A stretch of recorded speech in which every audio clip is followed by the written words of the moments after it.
अस्सलाम वालेकुम वीवर्स। आज का हमारा टॉपिक है टेबल से रिलेटेड। इस लेक्चर को मैं दो हिस्सों में रिकॉर्ड करूंगा। पहले में मैं आपको टेबल बनाना, उसको फॉर्मेटिंग, और दूसरे के अंदर मैं आपको चार्ट बनाना बताऊंगा। ठीक है। सबसे पहले टेबल हम क्यों यूज़ करते हैं, लाइक कैलेंडर बनाने हैं, इनवाइसेस बनानी है, टाइम शीट वगैरह बनानी है, उनके लिए हम टेबल्स को यूज़ करते हैं। टेबल बनाने के हमारे पास तीन तरीके हैं। मैं बारी बारी आपको ये तीनों बताता हूँ। सबसे पहले देखिए, इंसर्ट पे जाएंगे, टेबल पे आए। ये देखिए, मैंने कहा एक दो तीन, तीन कॉलम्स चाहिए मुझे, और नीचे आया दो और ये तीन। मैंने कहा तीन कॉलम और तीन रोज़ चाहिए। तीन रोज़ हो गई हमारे पास और तीन कॉलम्स हो गई। पहला तरीका। कंट्रोल जेड करेंगे, बैक गया मैं। सही है। उसके बाद दूसरा तरीका बताता हूँ मैं आपको। टेबल पे आए, ड्रॉ टेबल। देखें आपके पास पेंसिल सेलेक्टेड है, माउस का बटन दबा के रखें और उसको ड्रैग कर दें। अब इसमें रोज़ बनानी है, माउस का बटन दबा के रखा, ड्रैग किया, छोड़ दिया, फिर ड्रैग किया, छोड़ दिया। इसी तरीके से कॉलम बनानी है, ड्रैग किया, छोड़ दिया, और ड्रैग किया और छोड़ दिया। अब अगर आपको इसमें कोई टाइपिंग करनी है तो देखिए, स्टिल पेंसिल सिलेक्टेड है यहाँ पे। आपको क्या करना है, पॉइंटर चाहिए अपना नॉर्मल, तो आप क्या करेंगे, एस्केप का बटन दबाएंगे। एस्केप का बटन दबाया, मैंने यहाँ क्लिक किया और मैंने यहाँ पे लिखा क्वांटिटी स्पेस, मैंने कहा डिस्क्रिप्शन, और मैंने लिखा अमाउंट। मैंने यहाँ पे लिखा लाइक 6, यहाँ पे मैंने लिखा LCDs, और अमाउंट उनका लिखा लाइक मैंने 13,000, और यहाँ पे मैंने लिखा लाइक 8, और यहाँ पे मैंने कहा रैम्स, और यहाँ पे मैंने लिख दिया लाइक 1400। ठीक है। अब अगर मैं टैब का बटन दबाता हूँ तो देखें, एक रो ऑटोमेटिकली ऐड हो जाएगी इसमें। सही है। लास्ट सेल के ऊपर जब भी आप आके टैब का बटन दबाएंगे तो ऑटोमेटिकली एक रो नीचे ऐड होती जाएगी। सही है। कंट्रोल जेड कर रहा हूँ मैं बैक जाने के लिए। ठीक है। यहाँ से हम बैक चले गए। ठीक हो गया यहाँ पे हमारे पास। अब मैं आपको एक और चीज़ बताता हूँ, लाइक मेरे पास टेक्स्ट है। उस टेक्स्ट को मैंने क्या करना है, टेबल में कन्वर्ट करना है। लाइक मेरे पास यहाँ पे लिखा हुआ है, मिसाल के तौर पे क्वांटिटी, सेम वही चीज़ें लिख रहा हूँ। टैब का बटन दबाया मैंने, डिस्क्रिप्शन, टैब का बटन दबाया, अमाउंट, फिर मैं इंटर दबाया, 6 टैब, और मैंने लिखा LCDs, फिर टैब का बटन दबाया और मैंने यहाँ पे लिखा अमाउंट 13,000, फिर इंटर 8, और यहाँ पे आया रैम्स, और यहाँ पे मैंने लिखा 1400। सही है। आप चाहें तो यहाँ पे कॉमा भी यूज़ कर सकते थे, इंटर भी यूज़ कर सकते थे, मैंने यहाँ पे टैब यूज़ किया। अब क्या करना है, इसको मैंने सेलेक्ट किया, इंसर्ट के ऊपर आया, टेबल पे आया, और मैंने कहा कन्वर्ट टेक्स्ट टू टेबल। सही है। इसने देखिए ऑटोमेटिक डिटेक्ट किया कि हमें कितनी कॉलम्स चाहिए, एक दो तीन, और रोज़ कितनी चाहिए, एक दो तीन, ऑटोमेटिक डिटेक्ट कर लिया। फिक्स कॉलम विड्थ, सारी की सारी कॉलम्स के जो साइज़ हैं वो इक्वल होंगे। ऑटो फिट कंटेंट, जितना हमारा कंटेंट होगा उतनी ये क्या कर देगा, साइज कर देगा हर कॉलम का। ऑटो फिट विंडो, ये जितनी हमारी विंडो है उतनी ये क्या कर देगा, कॉलम्स को बना देगा हमारे पास। ठीक है। और यहाँ पे इसने क्या किया, टैब डिटेक्ट कर लिया ऑटोमेटिक। इंटर किया होता तो पैराग्राफ को डिटेक्ट करता, कॉमा लिखा होता तो कॉमा को डिटेक्ट करता, अदर लिखा होता तो अदर्स में जो भी माइनस वाइनस जो भी निशान हमने दिया उसको डिटेक्ट करता। सब कुछ यहाँ पे ठीक ठाक है, मैंने कहा ओके। अब देखें हमारे पास क्या आ गया, ये टेबल में कन्वर्ट हो चुका है। हमारे पास जो टेक्स्ट था वो टेबल के अंदर कन्वर्ट हो गया है। सही है। हमें टेबल बना के कॉपी पेस्ट करने की ज़रूरत नहीं पड़ी। अब देखें, क्वांटिटी का जो कॉलम है वो बहुत बड़ा है। सही है। अमाउंट का भी बहुत बड़ा है, और डिस्क्रिप्शन का थोड़ा सा छोटा है। मुझे इन दोनों को छोटा करना है और इसको बड़ा करना है। उसके लिए क्या करूँगा, ये देखिए जैसे ही मैं इसके शुरू में आया, ये देखिए कॉलम के ऊपर मेरा जैसे ये कर्सर चेंज हुआ, मैंने माउस का बटन दबा के रखा, ड्रैग किया, चाहे आप यहाँ से करें चाहे आप यहाँ से करें। ठीक है। सेम इसी तरीके से मैंने यहाँ से किया और यहाँ से। कॉलम का साइज़ इस तरीके से हो गया। रोज़ का साइज़ आप चाहें तो वो भी इस तरीके से इंक्रीज़ डिक्रीज़ कर सकते हैं। सही है। It's depend upon two you. सही है।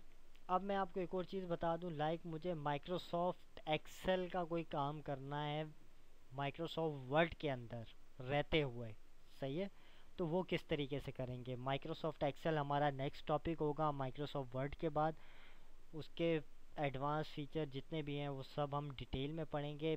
सिंपल मैं आपको एक बेसिक टेबल उसमें बना के कैलकुलेशन करके बता देता हूँ छोटी सी, कि नेक्स्ट टाइम अगर आपको एक्सेल का कोई काम वर्ड के अंदर करना पड़े तो आप किस तरीके से करेंगे, सिर्फ दिखाने के लिए।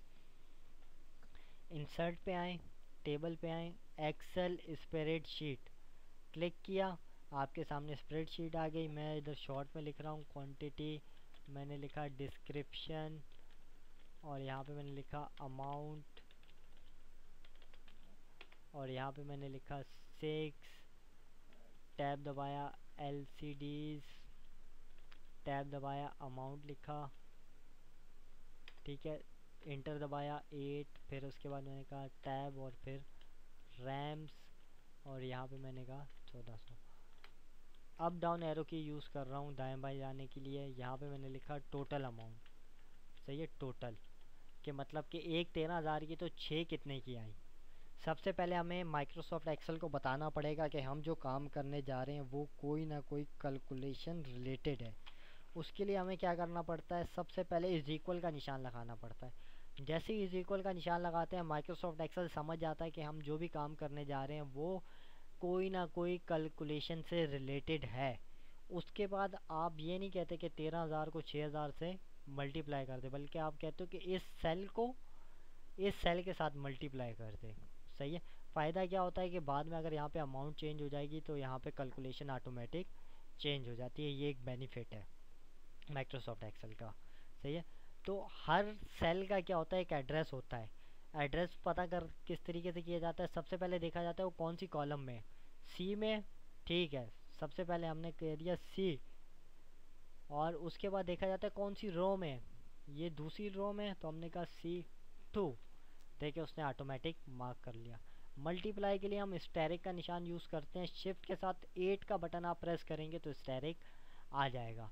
अगर आपको एड्रेस समझने में कन्फ्यूजन होती है तो सिंपल सा तरीका ये है कि आपको जिसका एड्रेस चाहिए, जिस सेल का, उस सेल के ऊपर जाएं और क्लिक कर दें। देखें ऑटोमेटिक वहाँ पे आ गया, देखें A के अंदर था और 2 के, सही है।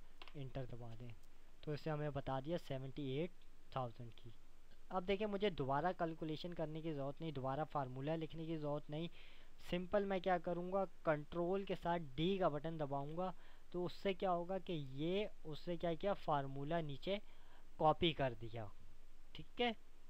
मैंने क्या किया, कंट्रोल के साथ D का बटन दबाया तो उसने क्या कर दिया, ऑटोमेटिक उसी फार्मूले को नीचे कॉपी कर दिया। यहाँ तक ठीक हो गया, सही है। अगर इसका साइज़ आपको छोटा बड़ा करना है तो आप यहाँ से छोटा बड़ा कर सकते हैं, ठीक है, लाइक इस तरीके से। बाहर आने के लिए आप कहीं पे भी बाहर क्लिक कर दें और आप बाहर आ जाएंगे, ठीक है। दोबारा से आपने अगर इसके अंदर कोई एडिटिंग वगैरह करनी है तो आप डबल क्लिक करके एडिटिंग कर सकते हैं। लाइक ये देखें इस वक्त ये छुप रहा है, इसका साइज़ छोटा बड़ा करना है तो जैसे मैं ऊपर आता हूँ ये देखें चेंज होता है, साइज़ आप यहाँ से छोटा बड़ा कर सकते हैं, या सिंपल आप डबल क्लिक कर दें, वो इतना एडजस्ट हो जाएगा जितनी उसमें जगह होगी, ठीक है। उसके बाद आप बाहर क्लिक कर दें, ठीक हो गया। ये आपके सामने एक टेबल बन गया एक्सेल का, माइक्रोसॉफ्ट एक्सेल का। तो माइक्रोसॉफ्ट एक्सेल का कोई काम आप यूज़ करना चाहें तो वो इसमें कर सकते हैं। डिलीट करने के लिए सिंपल एक बार क्लिक किया और बैक स्पेस का बटन दबा दिया और वो ख़त्म हो गया। यहाँ तक सब कुछ क्लियर है। अब हम देखते हैं मुख्तलिफ टेबल के मतलब के ऑप्शन देखते हैं। सबसे पहले मैं आपको बता दूं कि रोज़ या कॉलम को सिलेक्ट किस तरीके से किया जाता है। ये देखें शुरू में आया, मैंने क्लिक किया, रो सेलेक्ट हो गई, माउस का बटन दबा के रखा, पूरा टेबल सेलेक्ट हो गया। कॉलम को सिलेक्ट करना है इस तरीके से, माउस का बटन दबा के रखें, ड्रैग करें, सिलेक्ट, माउस का बटन दबा के रखें, ड्रैग करें, सिलेक्ट, माउस का बटन दबा के ड्रैग। ये जो निशान नज़र आ रहा है इसको अगर आप क्लिक कर देंगे तो पूरा का पूरा आपका टेबल जो है वो ऑटोमेटिकली सिलेक्ट हो जाएगा, सही है। एक चीज़ देखिए इस वक्त हमारे पास ऊपर आ रहा है टेबल टूल। ये हमारे पास कब आ रहा होता है, जब हमारा कर्सर टेबल के अंदर होता है या हमने टेबल को सिलेक्ट किया होता है। लाइक मैं बाहर क्लिक कर दूं तो देखिए हमारे सामने इस वक्त नहीं आ रहा। मैं दोबारा क्लिक करता हूं तो देखिए हमारे सामने आ गया, अपीयर हो गया। ठीक है, सबसे पहले मैं आपको लेआउट के बारे में बता देता हूँ। टेबल टूल के अंदर लेआउट पे अब देखिए मुझे क्या है, इसके बाद एक कॉलम चाहिए। ठीक है, सेलेक्ट करने की ज़रूरत नहीं, सिंपल आप यहाँ पे कर्सर अपना रखें और मैंने कहा इंसर्ट राइट, देखिए राइट साइड पे आ गया। अगर मुझे लेफ़्ट साइड पे चाहिए, लाइक मैंने यहाँ पे आया और मैंने यहाँ पे कहा इंसर्ट लेफ़्ट, लेफ़्ट साइड का हो गया। ठीक है, इसी तरीके से अगर मुझे रो चाहिए ऊपर, नीचे चाहिए मैंने कहा बिलो, ऊपर चाहिए तो इंसर्ट अबव, ये रहा। ठीक है, इंसर्ट अबव ऊपर आ गया। सही है, कंट्रोल जेड कर रहा हूँ मैं, 1 2 3, 3 टाइम मैंने कंट्रोल जेड किया। ये लास्ट वाला कॉलम मुझे चाहिए था, इसलिए जो है मैंने इसको रहने दिया है। सही है, लाइक टोटल। ठीक है, अब मैं आपको ये बता देता हूँ, इस टेबल में कोई आपको रो डिलीट करनी है या कॉलम डिलीट करना है वो किस तरीके से करेंगे। लाइक मुझे ये वाली कॉलम डिलीट करनी है। ठीक है, यहाँ पे आप सिंपल सेलेक्ट करने की ज़रूरत नहीं, कर्सर अपना रखें, डिलीट पे आए, डिलीट कॉलम, कॉलम डिलीट हो गई। यहाँ पे आए, मैंने कहा डिलीट रो, रो डिलीट हो गई। पूरा का पूरा टेबल डिलीट करना है, यहाँ पे कर्सर रखा, डिलीट टेबल, पूरा का पूरा टेबल क्या हो गया, डिलीट हो गया हमारे पास। ठीक है, अब ज़रा मैं इसकी एक हाइट खोल देता हूँ, उसके बाद मैं आपको एक ऑप्शन इसके बारे में बताता हूँ। सही है, ऑप्शन क्या है हमारे पास, सेटिंग। सही है, ये देखें इस वक्त ये हमारे पास टॉप लेफ़्ट साइड के ऊपर एडजस्ट है। मैं कहता हूँ टॉप सेंटर में आ जाए, टॉप सेंटर के लिए ये बटन, टॉप राइट पे उसके लिए मैंने कहा मिडल राइट। सही है, मिडल राइट, मैंने कहा मिडल सेंटर, मिडल लेफ़्ट, और इसी तरीके से बॉटम लेफ़्ट, बॉटम सेंटर और बॉटम राइट, जैसे आप एडजस्ट करना चाहें। तो ये इसकी डिफरेंट अलाइनमेंट है। यहाँ से आप टेक्स्ट की डायरेक्शन चेंज कर सकते हैं। लाइक एक दफ़ा क्लिक किया चेंज हो गया, दूसरी बार क्लिक किया, तीसरी बार क्लिक किया नॉर्मल। पूरा का पूरा टेबल सेलेक्ट करके भी आप इसको यूज़ कर सकते हैं। ठीक है, जैसे आपको सूट करे। मैं यहाँ से बैक जाता हूँ, कंट्रोल जेड। ठीक है, सारे स्टेप में यहाँ से बैक जा रहा हूँ। ये मैंने इंक्रीज़ किया था सिर्फ आपको दिखाने के लिए, ये ऑप्शन के बारे में बताने के लिए। सही है, साइज़ वगैरह आप मैन्युअली यहाँ पे इंक्रीज़ कर सकते हैं। ठीक है, मतलब यहाँ पे आप अमाउंट लिख दें। सही है, आपको इसकी विड्थ इंक्रीज़ करनी है या हाइट इंक्रीज़ करनी है तो उसके लिए यहाँ पे लाइक मैं यहाँ पे खड़ा हूँ, मैं आपको करके दिखा देता हूँ। ये देखें, लाइक इस तरीके से भी हम इंक्रीज़ डिक्रीज़ कर सकते हैं। ठीक है, ये हो गया ऑटो फिट। सही है, ऑटो फिट कंटेंट विंडो और कॉलम विड्थ ये वही हैं जो मैंने आपको इंसर्ट के वक्त बताए थे। ठीक है, अच्छा एक तरीका मैं और आपको बता देता हूँ टेबल इंसर्ट करने का। टेबल पे आए, इंसर्ट टेबल, जितनी रोज जितनी कॉलम्स चाहिए आप इंसर्ट कर दें, ये वही ऑप्शन है। सारे के सारे इक्वल होंगे कॉलम्स, कंटेंट जितने होंगे कंटेंट की साइज़ के मुताबिक हो जाएंगे, और auto fit to window, window का जितना साइज़ होगा उतने ही हो जाएंगे। ओके कर दें और आपके सामने ये आ जाएगा। ठीक है, यहाँ से मैं इसको करता हूँ कंट्रोल जेड। अब मैं लास्ट सेल पे आया, लास्ट सेल पे आके जैसे ही टैब का बटन दबाता हूँ तो देखें एक और सेल मेरे सामने, एक और रो जो है वो ऑटोमेटिक आ गई। लास्ट सेल पे आके जैसे ही टैब का बटन दबाएंगे एक और सेल आपके सामने, एक और रो, सही है सेल कह रहा हूँ मैं, एक और रो आपके सामने डिस्प्ले हो जाएगी। अब लाइक ये मुझे एक ही चाहिए। सही है, मुझे इनको क्या करना है, आपस में मर्ज करना है। तो उसके लिए क्या है, मैं लेआउट पे आऊँगा और यहाँ से मैं कहूँगा मर्ज सेल। तो देखें ये मेरे पास मर्ज हो गया यहाँ पे।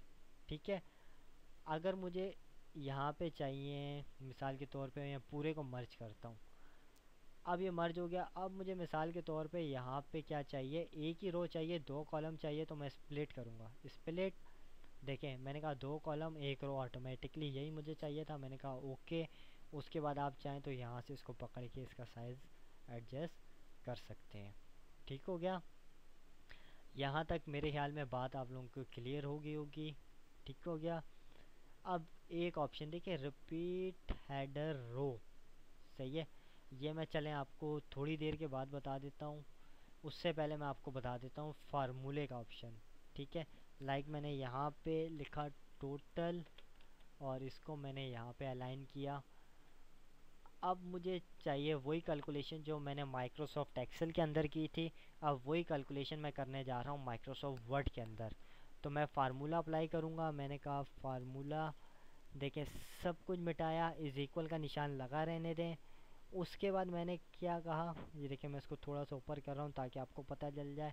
ये देखें इसके ऊपर अगर मैं लिख दूँ ए बी सी डी, तो देखें ये कॉलम हमारा बनता है सी वाला। मैंने कहा सी, और ये देखें ये रो अगर मैं देखूँ यहाँ पे अगर नंबर लिख दूँ 1 2, तो ये देखें 1 और ये 2, तो हमारे पास आता है C2।